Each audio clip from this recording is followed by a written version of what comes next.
বন্ধুরা, আমার শাশুড়ি মায়ের ডেড বডি দাহ করতে যাওয়া হচ্ছে। সবাই আমরা একত্র হয়ে দেখতে পাচ্ছ বন্ধুরা।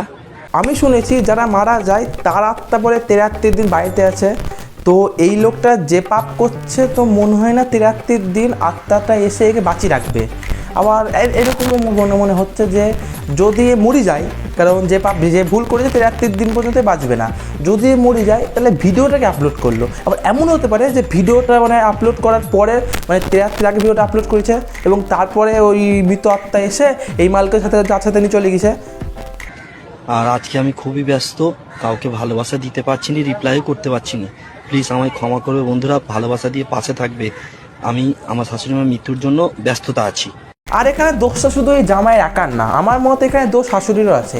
শাশুড়ি আগের জন্মে নিঘাত কোনো পাপ করেছিল, যেই পাপের ফল হিসাবে স্বয়ং ঈশ্বর তাকে এরকম জামাই শাস্তি হিসাবে দিয়েছে এবং ওই পাপের শাস্তি শাশুড়ি মা মরার পরও পেয়ে যাচ্ছে।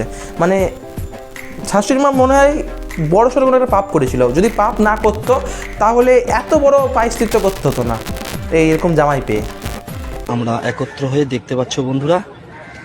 আর আজকে আমি খুবই ব্যস্ত, কাউকে ভালোবাসা দিতে পারছি না, রিপ্লাইও করতে পারছি না। প্লিজ আমায় ক্ষমা কর। ওই যে পিছনে যে স্টিকগুলো দেখছো না, যে রজনীগন্ধা যে স্টিক আছে, ওই স্টিক দিয়ে তোমাকে তোমার বউ কী কালার ওর ক্যালাবে আমি এখন থেকেই ভাবছি।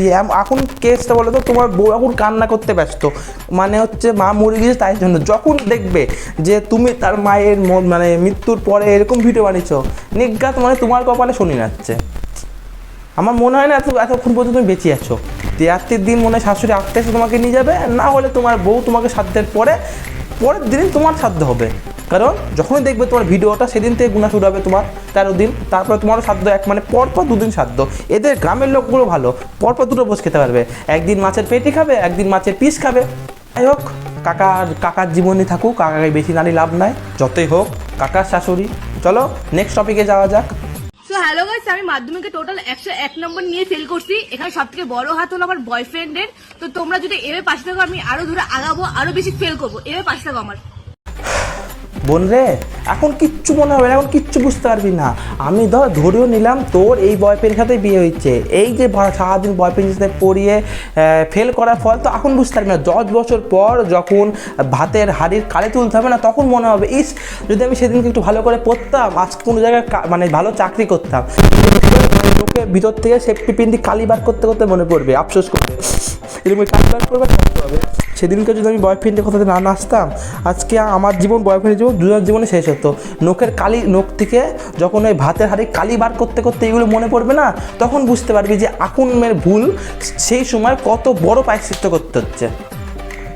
আমি মাধ্যমিকে টোটাল 101 নম্বর নিয়ে ফেল করছি। এখানে সব থেকে বড় হাত হলো আমার বয়ফ্রেন্ডের। আর এখানে এটা মেয়ে বলে বেঁচে গেল, এটা যদি কোনো ছেলে হতো না তাহলে বুঝতে পারতো। ধরো কোনো মেয়ে যদি পরীক্ষায় ফেল করে, খুব জোর তাকে আর একবার চান্স দেবে, বা না হলে তার 18 বছর বয়স পূর্ণ হবে এবং তার সে যদি একটু দেখতে ভালো হয় বা একটু দামি দামি তাকে মেকআপ কিনে তাকে একটু ফর্সা তৈরি করে তাকে কোনো ভালো ছেলে গলায় ঝুলিয়ে দেবে। যে ছেলে নিজের রক্ত জল করে পড়াশোনা করে কোনো ভালো জায়গায় গেছে, এটা যদি কোনো ছেলে হয়তো, এটা যদি কোনো ছেলে ফেল করতো, গ্যারেন্টিও দিচ্ছি তাকে লোকের গ্যারেন্টি কাছে কাজ করে বেড়াতে হতো, লোকের গালির মোবিল নিজে গালে আঁকতে হতো। মেয়ে বলে এখানে বেশি হবে। এটা যদি ছেলে হতো তো তাহলে বুঝতে পারতো, যে এরকম গর্ব করে বলতে পারতো না। যদিও ছেলেরা আজকালকার যুগে কেরালা যাওয়ার বা তামিলনাড়ু বা এরকম কিছু কিছু জায়গায় যাওয়ার অপশান বেরিয়ে গেছে, গ্যারেজে কাজ করতে হবে না, কিন্তু বাইরে তো কাজ করতে গেলে একবার বুঝে যাবে। যদি এরকম কোনো ছেলে যদি কোনো গার্লফ্রেন্ডে পাল্লায় পড়ে ফেল করতো, মেয়ে বলেই বেঁচে গেছো, তাদের ব্যাপার, তাদের ফিউচার, তাদেরকে মাতামাতি করতে যাও, আমাদের বেশি লাভ নয়। চলো যাওয়া যাক নেক্সট টপিকে। আর একটা জিনিস, আস্তে আস্তে জেনারেশান কমছে। প্রথমে দেখলে একটা বুড়ো মানুষ বয়স্ক, তারপর এই জেনারেশান, এবার আরেকটু জেনারেশানের ছোটো নিচে নিয়ে যাক। দেখো এই ভিডিওটা। হ্যালো গাইজ, আমি বলেছিলাম ঈশাকে আজ আনতে আসবো, তো আমি চলে এসেছি স্টেশনে।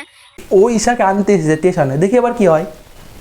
ওকে আনতে ট্রেন আসবে আর ও নামবে, আর ওকে নিয়ে আমি আজ বাড়িতে যাবো। গাইজ দেখতে পাচ্ছেন ঈশা চলে এসেছে, আর আমি লজ্জা লাগা দরকার, তোমাদেরকে বলছি, তোমাদের লজ্জা লাগা দরকার। ভালো বলছি, এখন যাও কোনো জ্যোতিষের কাছে গিয়ে হাত দেখাও, হাত দেখি বলো যে আমাকে কোন আংটি পরতে হবে, 4 আঙুলে 4টে আংটি পরি নাও, কোন আংটি পরলে, কোন পাথর পরলে আমার এই দশা কাটবে। তোমাদের কপালে ঘোর শনির দশা চলছে, কিছু করার নাই। ভালো বলছি, কোনো দোষীর দিকে হাত দেখাও, চার আঙুলে 4টে পাথর পড়ো, শুধু তোমাকে না বা তোমাদেরকে না, আমাকেও করতে হবে। আমিও এবার যাবো জ্যোতিষের কাছে গিয়ে আমিও হাত দেখাবো, এবং আমি দরকার হলে 4 আঙুলে 8 আঙুলে 8টা আংটি পরবো, যদিও আমার শনিটার সাথে কাটে। বলো আমাদের প্রেম পেতে চলছে, ও আমার সুন্দরী, তোমাকে